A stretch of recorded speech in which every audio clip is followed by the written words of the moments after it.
Bojarka je osilňujúca, krásna ako jar, zaujímavá počas sviatkov, v pracovných dňoch je pracovitá. Inšpiruje piesňou, štetcom a slovom, dejinami a jazykom. Kostolov zniejúcich zlaté strechy, veľkosť mesta dobrá. Alina Tretiak.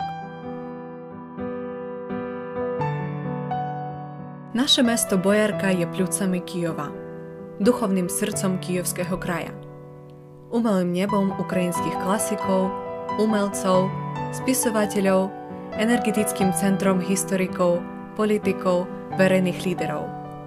Mesto svojich patriotov, mladých a dospelých. Krása nášho kraja, jeho jazera a lesy, plné odvekých stromov, mestské domy a kostoly. Nie sú tu iba historické, ale aj moderné budovy. Každý jeden deň obyvatelia Bojarky kultivujú a zdokonalujú mesto. Každý ako môže, aj ako chce.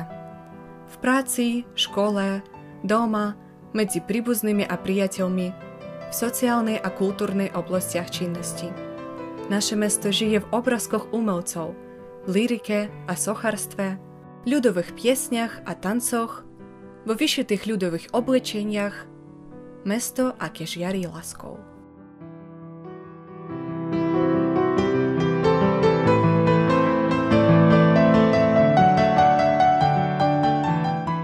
Vrátime Bojarke rekreačný potenciál a naše mesto sa stane najlepším. Bojarka je mestom umelectva.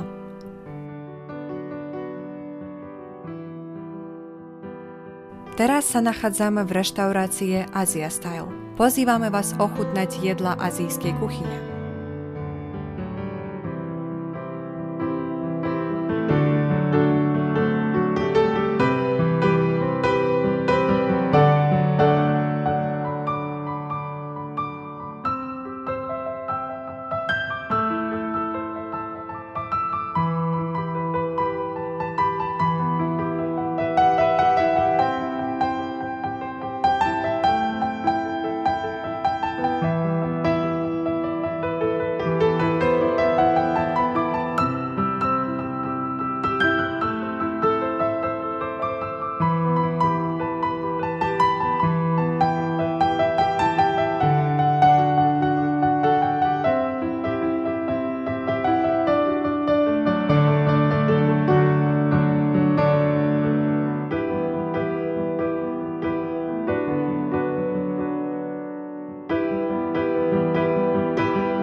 V Bojarke kedysi žili Bohomozov Oleksandr, umelec, avantgardista, grafik. Manželský pár Hrigoriev Viktor a Poliakova Kira, ukrajinskí umelci a ilustrátori. Ivanov Ivan, spisovateľ a umelec, historik, etnograf, archeológ. Kistekivský Georgij, vedec, verejný líder, jeden z tvorcov jadrovej zbrane, hlava kancelárie a laboratórie jadernej zbrane v Amerike, poradca prezidenta Ameriky Davida Eisenhowera v národnej politike.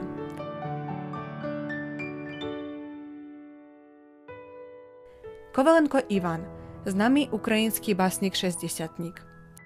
Levický Modest, lekár, spisovateľ, publicista, pedagóg, hudobný skladateľ, diplomat, známy verejný a politický líder. Lysenko Mikola, známy ukrajinský hudobný skladateľ, zakladateľ národnej klasickej hudby. Matoševská Víra, verejná líderka so vzdelaním lekárky.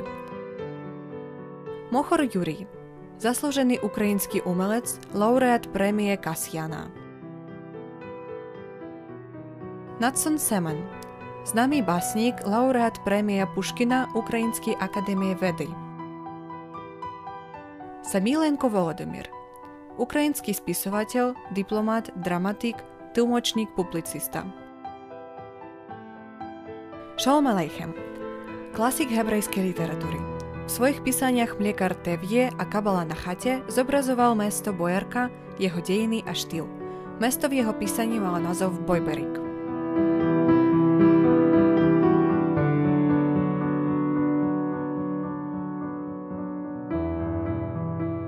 Pri tvorbe kina pracovali umelec Jurij Horbačov, režisér Alexander Pidručný, video Fantom 3 Alexander Žirnov, Bojerské historické muzeum, hudobný skladateľ Timofína Hejčuk, basnička Alina Tretiak.